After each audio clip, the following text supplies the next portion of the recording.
Assalamu alaikum guys, welcome back. Okay, so now in this video we are going to start out a new chapter, that is group 2 chemistry. Okay, group 2 belongs is actually the second column of your periodic table. Groups actually refer to the vertical column of the periodic table. Okay, now the elements which are present in group 2 are pure metals. Okay, these are known as alkaline earth metals. Their oxidation state is fixed at +2.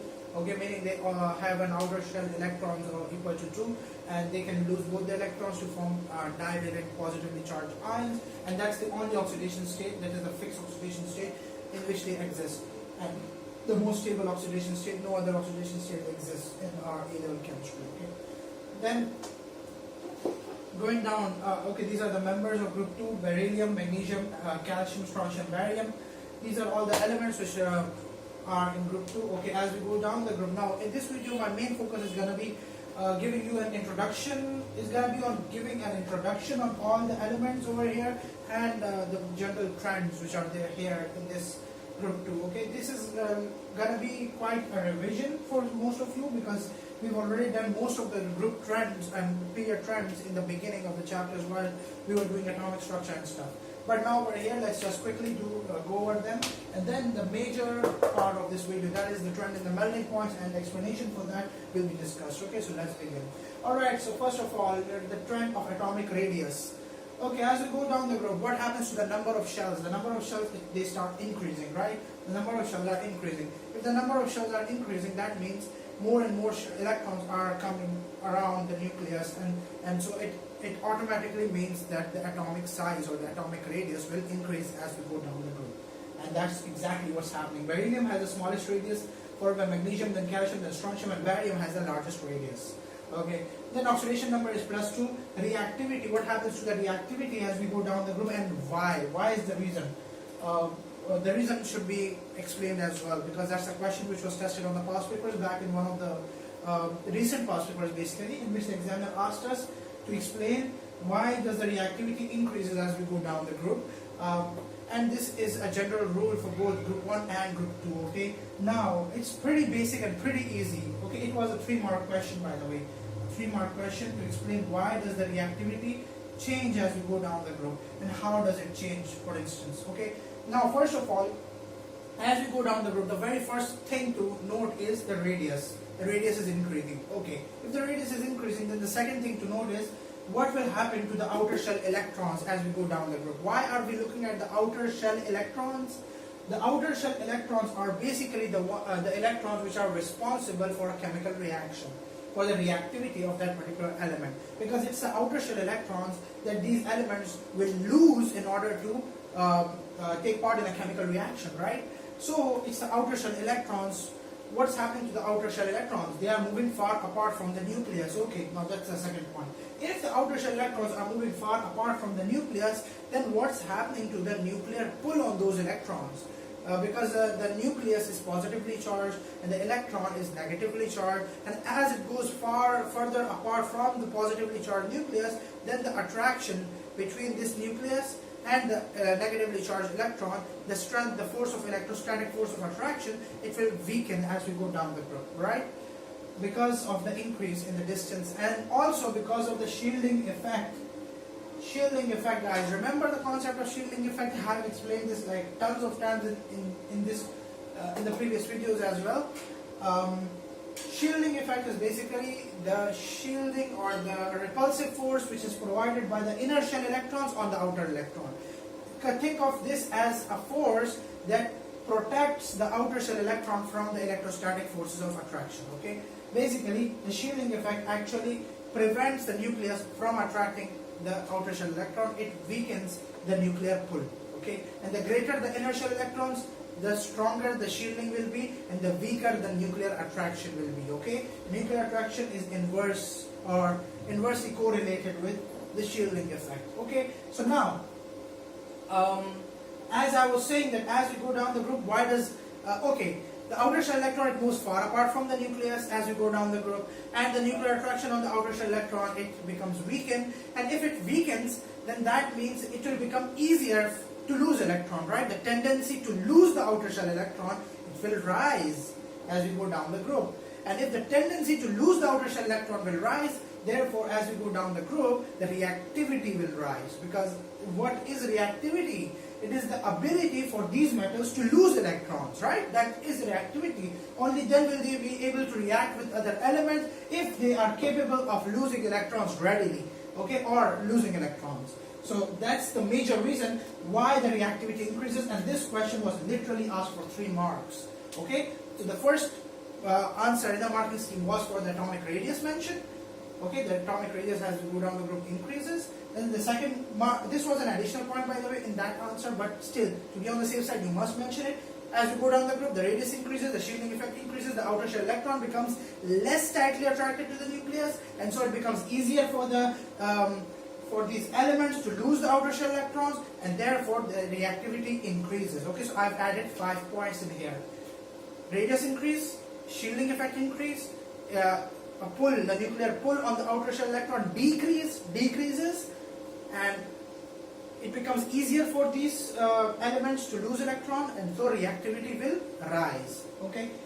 Then after the reactivity, let's move on to okay, these are all metals. Okay, only metals, pure metals. All the properties of metals will apply: malleability, ductility, conductivity, etc. Sonorous and stuff. What happens to ionization energy? Ionization energy, we have discussed this in a lot more detail in the beginning videos, remember? For a periodic table, if you look at the periodic table, what was the trend in ionization energy? As we go up the group and across the period and diagonally, the ionization energy has to rise. Okay, over here, if we, instead of going up, if we descend down, ionization energy will decrease, of course. It will reduce, because going down the group, what's happening to the radius? It is increasing. What's happening to the shielding effect? It is also increasing. What's happening to the charge density? The charge density is falling, it is decreasing. So therefore the outer shell electron becomes less tightly attracted to the nucleus, and so it becomes easier to remove the outer shell electron. So lesser energy would be required to remove the outer shell electron. So therefore the ionization energy will fall or decrease. These 3 points that I have repeated, they somewhat look similar to the previous answer as well, right? Again, why does the ionization energy fall or decrease? The reasons are asked several times, like tons of times on the past papers, and these 3 points are actually the points that would fit anywhere in the answer to ionization energy. Okay, radius rising, nuclear attraction falling, the ability to lose electrons rising, so easier to remove electrons, so that will increase both the reactivity as well as the ionization energy will fall. Okay, because ionization energy is the energy needed to remove the outer shell electron, so less energy would be required to remove the outer shell electron. Then coming to the shielding effect, it is rising because more shells are adding. Then coming to the charge density, I have explained that already. It is the charge per unit volume. So as we go down the group, the volume rises, so therefore the charge density decreases. Then electronegativity. Electronegativity, what was electronegativity? We've discussed this already in chemical bonding. Electronegativity is basically the relative ability of an element to attract the bonded pair of electrons towards itself. This was the complete definition which I gave you. What is electronegativity? The relative ability of the bonded atom, bonded is a key term, to attract the bonded pair of electrons towards itself is electronegativity. Okay?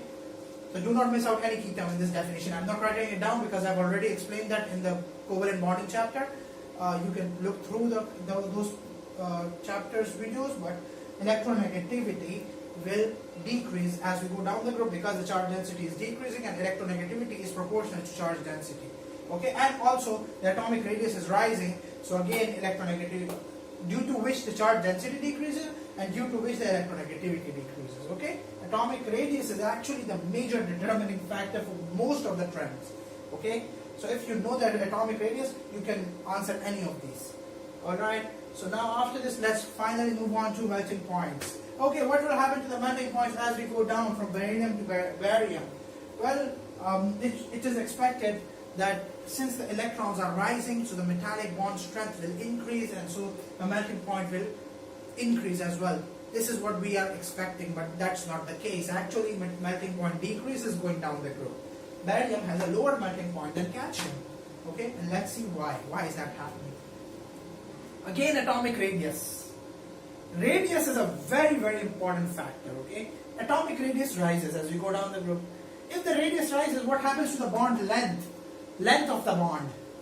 Length of the bond will obviously rise. Okay, metallic bond length will rise. Since these are metals, so metallic bonds, the length of the metallic bonds will rise. Okay, if the length of the metallic bonds will rise, then what happens to the electrostatic force of attraction between the bonded electrons and the positively charged ions? If the bond length increases, then the attraction between the positive ions and the C of D localized electrons, it will decrease. Okay, it will decrease because the electrons and nuclei will become far apart from one another due to the increase in their atomic radius.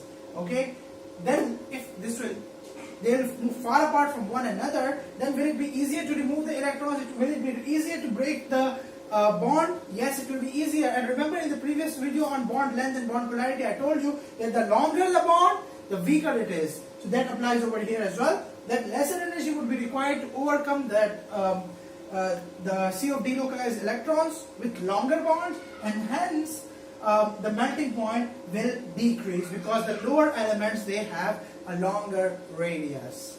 Okay, a similar concept applies on the bond energies of halogen acids as well. Let's assume we start out from HF. HF is one halogen acid, hydrofluoric acid. Then comes HCl. Cl has a longer chlorine atom, so bond length is greater. Then comes HBr. Then comes HI, which has the longest bond. So the longest bond is the weakest bond, and so lesser energy will be needed to break this bond. The least energy, and the most energy will be needed to break this bond. Okay, due to which, since less energy is needed to break the HI bond, therefore HI is actually the strongest of all these halogen acids we have over here. And this completes our discussion on group 2. Alhamdulillah. In the next video we do have a few more trends.